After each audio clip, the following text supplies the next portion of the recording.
Hey everyone, Michael O'Brien here, and today I'm going to show you guys the coolest card trick you've ever seen.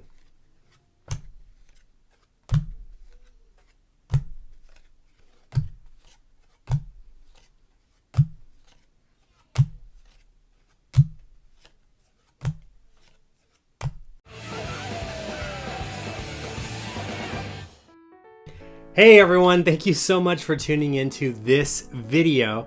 Today I wanted to talk about probably one of the cringiest card effects out there today. Anytime someone says, hey, can I show you a trick? And then they start dealing out 3 rows of 7, you automatically go, oh, this is going to be a difficult one to get through, right?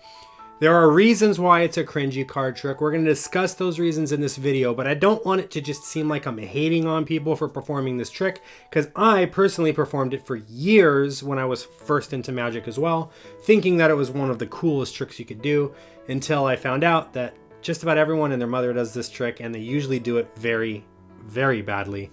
So in this video, I wanted to discuss why it's a good trick, but I also wanted to talk about how we can fix it so that you guys can see how my brain works when I'm trying to reverse engineer certain things, improve upon them, etc., so that you guys can have the tools that you need to be able to do this with any tricks that you might be performing, so that you could spot reasons why maybe the trick isn't so good and how to make it better.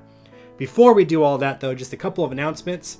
If you have not already done so, please make sure to click that subscribe button and don't forget to ring the bell. That way you know every time that I upload a new video. If you'd like to support the channel for just $1 a month, consider clicking the join button and become a Mob Squad member. Members will get access to a bunch of really cool stuff. You'll get access to all of my tutorials right here in the tutorials playlist. You'll also get early access to all of my videos, and I'll even shout you out right here on the channel. So let's go ahead and welcome some of our newest members. Please say hello to Chris Stevenson, Sarcastic Scapegoat, and Fred Kirchner. Thank you guys so much for becoming members. It's because of you, it's because of everyone that watches all of my videos that I am able to keep this channel going. Without you guys, I wouldn't be able to do this. So thank you so much for the love and support. Thank you for subscribing, and thank you for joining the membership program.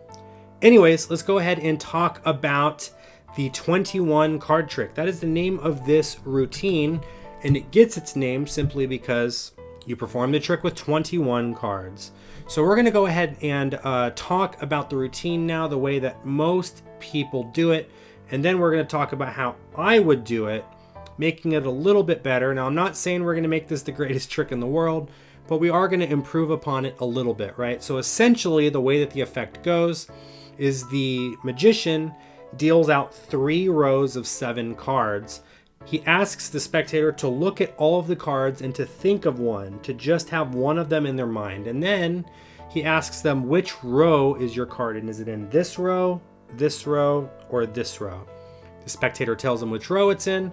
The magician gathers up all of the cards, deals them all out again, and then asks them which row it's in this time, and then picks up all the cards and then deals them all out again, and then asks them which row is it in this time. Then after doing all that, he deals the cards out one last time, and he's able to name the card that they're thinking of. Now, if you're wondering what is it about this trick that makes it cringy, you may have already guessed that, number one, it's super long and super procedural for no reason, right?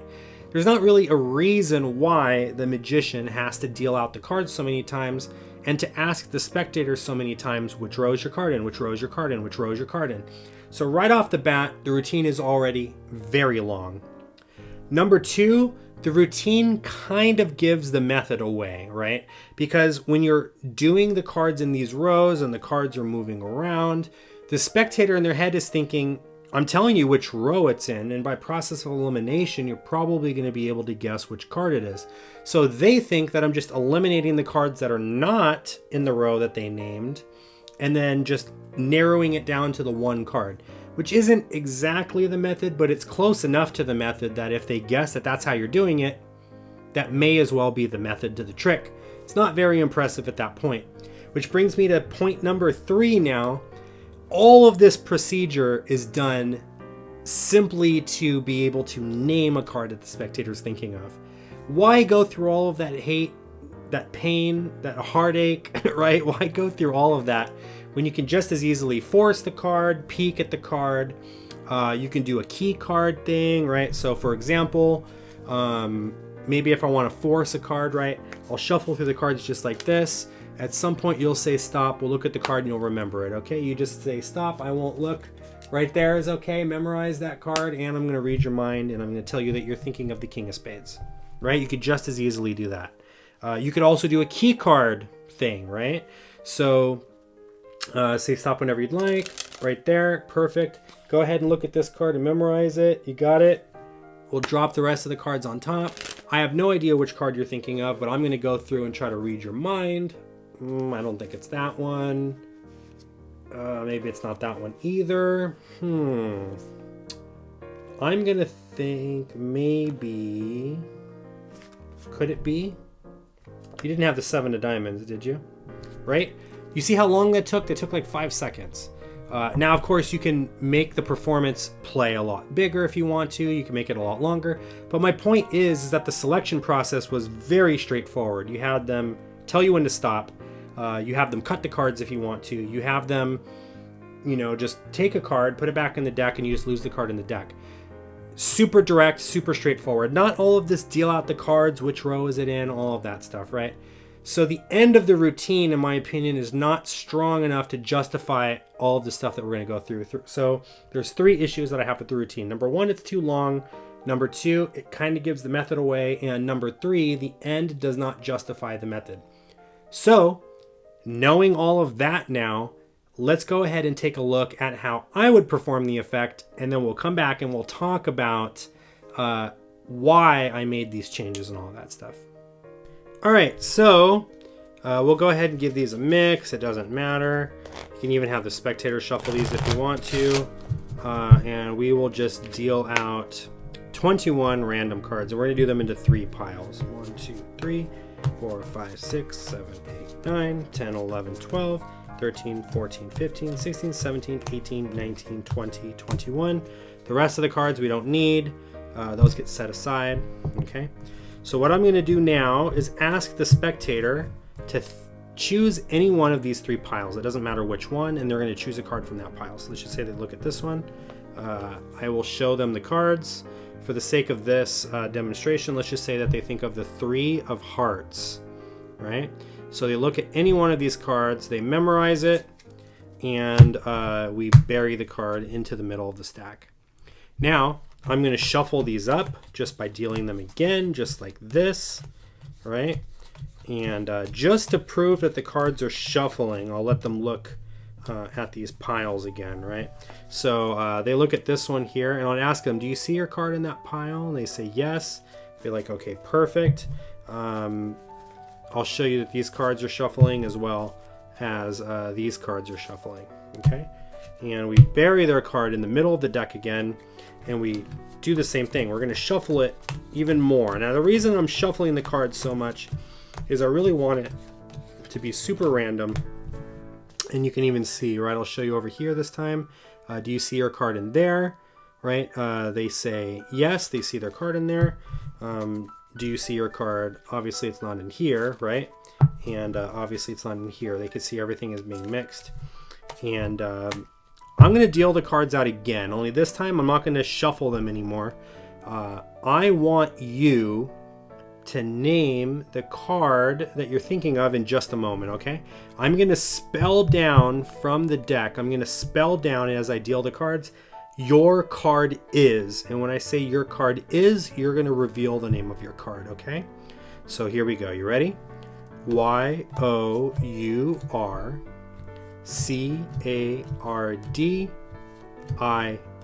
Your card is the 3 of hearts. There it is. The 3 of hearts. All right. So as you guys just saw, all I did was sort of streamline the effect. I took away the 3 rows and the tell me which row it's in and is it in this column, this column, this column, and all of that stuff, right?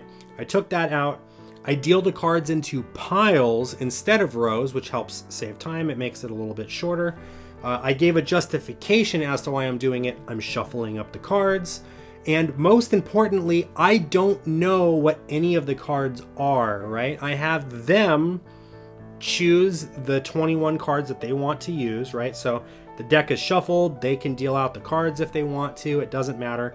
And I have no idea what the cards are the entire time, because every time I have them look at a card, I'm looking away. So I can't peek at the cards. So that instantly closes that door in their mind of, oh, he's just simply doing a process elimination, because I don't even know what any of the cards are. So there's nothing for me to eliminate. And number 3, that ending, that reading their mind and telling them what card they're thinking of, ending just does not justify all of this hard work to get there. So I wanted to do an ending that was a little bit more flashy, I guess you can say. So we're going with the spell down plot, where you essentially spell down to their card, and then the last card that you turn over is their card, right? So all I do is I just say your card is, and I deal down your card is, they name their card, and then that card is revealed. Now, the dirty secret to this routine is after going through that whole process, it's always going to put their selected card into the 11th position down from the top of the deck, right? The dead center of the entire stack. So all you have to do is follow the process, right? You deal the cards out just like I did. You do the thing 3 times. You just have to make sure that whichever pile contains their card, that you stick it in the middle every time that you do it. And mathematically, the algorithm will work their card to the 11th position. It works 99% of the time. I think I've only ever had this fail like 1 time. It just works pretty much every single time. I don't know how it works. It's math, right? But yeah, so essentially you work their card to the 11th position, and then your card is 10 cards, right? That spells down 10 letters to the 10th card, and then the next card that you turn over would be theirs. So what we did was we streamlined the effect. We made it so that it's not so long. We cut out the looking at everything and having them look for their card and all that stuff. Kind of gives away the method. Kind of makes the routine a little bit longer, right?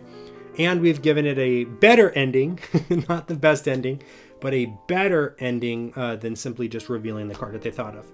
So anyway, I hope you guys enjoyed this sort of little behind the scenes look at how I think about these things when I'm trying to come up with better ideas, better handlings, better methods for effects. I hope you guys enjoyed this. I would love to see from you guys some tricks that you have kind of done this to.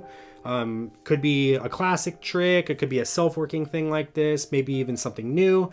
Get your creative juices flowing, because this is how you develop new tricks, and this is how you improve upon your magic. And if your idea is good enough, if it really does change the game, you know, and make some of these other effects that magicians have been performing for a long time better, this might even be something that you can take to the market. You can film a tutorial, you can post a tutorial video, and you can teach this to other magicians.